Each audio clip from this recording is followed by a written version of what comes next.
মনে কাকা বিএনপির সভাপতি সম্পাদক বড় ভাই এবং জুয়েল ভাইয়ের নেতৃত্বে এবং অঙ্গ সহযোগী সংগঠনের যে বিশাল করে একটি মিছিল নিয়ে আমাদের বিএনপি মহোদয়কে শুভেচ্ছা এবং অভিনন্দন জানানোর জন্য ইতিমধ্যে আমাদের মধ্যে উপস্থিত হয়েছে।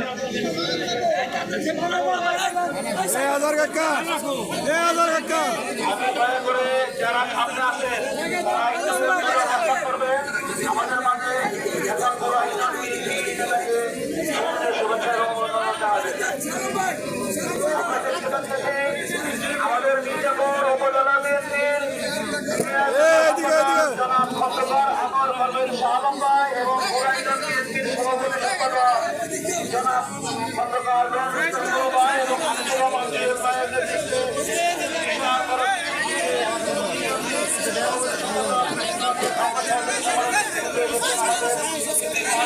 শুভেচ্ছা এবং পুরাইদান বিএনপির নেতৃত্বকে অসংখ্য ধন্যবাদ জানাচ্ছি।